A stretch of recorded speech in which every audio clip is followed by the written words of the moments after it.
Item ಯಾವುದೇ ಇರಲಿ try ಮಾಡಿ ಆಚಿ ಚಿಕನ್ ಮಸಾಲಾ. ಯುವ ಸಮೂಹದ ಮನಸ್ಥಿತಿ ಯಾಕೆ ಇಷ್ಟು ವಿಕೃತ ಮನಸ್ಥಿತಿಗಳಾಗ್ತಾ ಇದೆ ಅನ್ನೋದ್ರ ಬಗ್ಗೆ ಪ್ರಶ್ನೆ ಮಾಡೋಣ. ಪ್ರಭಾವ ಬೀರ್ತಾ ಇರುವಂತಹ ವಿಚಾರಗಳೇನು, ಇದನ್ನ ಕಂಟ್ರೋಲ್ ಮಾಡೋದು ಹೇಗೆ, ಅದ್ರ ಬಗ್ಗೆ ಚರ್ಚೆ ಮಾಡೋಣ. ಬಟ್ ಅದಕ್ಕೂ ಮುಂಚೆ ಒಂದು ಮೇಜರ್ ಅಪ್ಡೇಟ್ ಇದೆ. ಪ್ರಮುಖವಾಗಿ ಇವತ್ತು ಇಡಿ ಅಧಿಕಾರಿಗಳು ಆಕ್ಟಿವ್ ಆಗಿದ್ರು. ಬೆಳಗಾವಿಯಲ್ಲಿ ಸಚಿವ ಸತೀಶ್ ಜಾರಕಿಹೊಳಿ ಅವರ ಬಾಮೈದನಿಗೆ ಬೆಳ್ಳಂಬೆಳಗ್ಗೆ ಇಡಿ ಅಧಿಕಾರಿಗಳು ಶಾಕ್ ಕೊಟ್ಟಿದ್ರಲ್ಲ, ಆ ವಿಚಾರಕ್ಕೆ ಸಂಬಂಧಪಟ್ಟಂತೆ ಮತ್ತಷ್ಟು ಅಪ್ಡೇಟ್.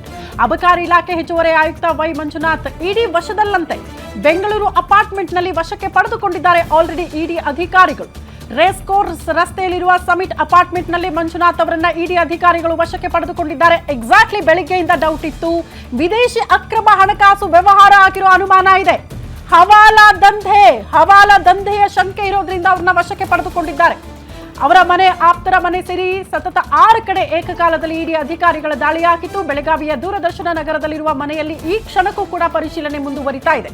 ಮಹತ್ವದ ದಾಖಲಾತಿಗಳನ್ನ ವಶಕ್ಕೆ ಪಡೆದುಕೊಂಡಿರುವ ಹಿನ್ನೆಲೆಯಲ್ಲಿ ಅವರನ್ನ ವಶಕ್ಕೆ ಪಡೆದುಕೊಳ್ಳಲಾಗಿದೆ.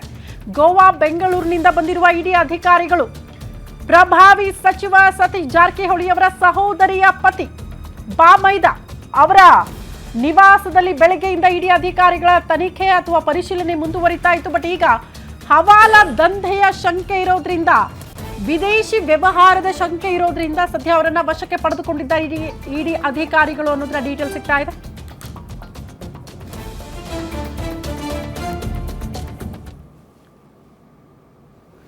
ಈ ಬಗ್ಗೆ ಮತ್ತಷ್ಟು ಡೀಟೇಲ್ಸ್ ಅನ್ನ ಕೊಡ್ತಾ ಹೋಗ್ತಾರೆ ನಮ್ಮ ಪ್ರತಿನಿಧಿ ರಾಜೇಶ್ ಹೂಗಾರ್ ದೂರವಾಣಿ ಸಂಪರ್ಕದಲ್ಲಿದ್ದಾರೆ. ರಾಜೇಶ್, ಬೆಳಗ್ಗೆನೆ ಒಂದು ಡೌಟ್ ಇತ್ತು, ಹವಾಲಾ ದಂಧೆ ಅಥವಾ ಈ ಮನಿ ಲಾಂಡ್ರಿಂಗ್ ಈ ರೀತಿ ಏನಾದರೂ ಬೆಳವಣಿಗೆಗಳು ಆಗಿದೆ, ಆ ಕಾರಣಕ್ಕೆ ದಾಳಿನ ಅಂತ ಎಕ್ಸಾಕ್ಟ್ಲಿ ಅದ್ರ ಬಗ್ಗೆ ಒಂದು ಮಾಹಿತಿ ಸಿಕ್ಕಂಗೆ ಕಾಣಿಸುತ್ತೆ. ವಶಕ್ಕೆ ಪಡೆದುಕೊಂಡಿದ್ದಾರೆ ಮಂಜುನಾಥ್ ಅವರನ್ನ, ಯಾವ ಕಾರಣಕ್ಕೆ ಅಂತ?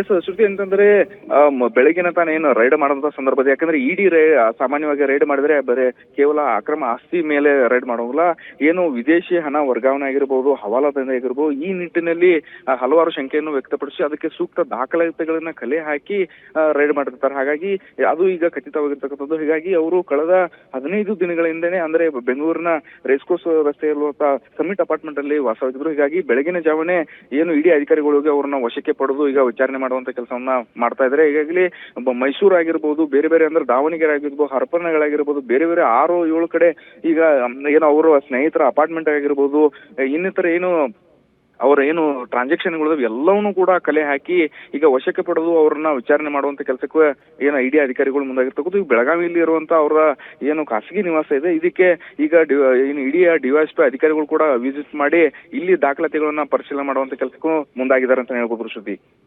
ಓಕೆ ರಾಜೇಶ್, ಧನ್ಯವಾದಗಳು ತಮ್ಮೆಲ್ಲ ಮಾಹಿತಿಗೆ.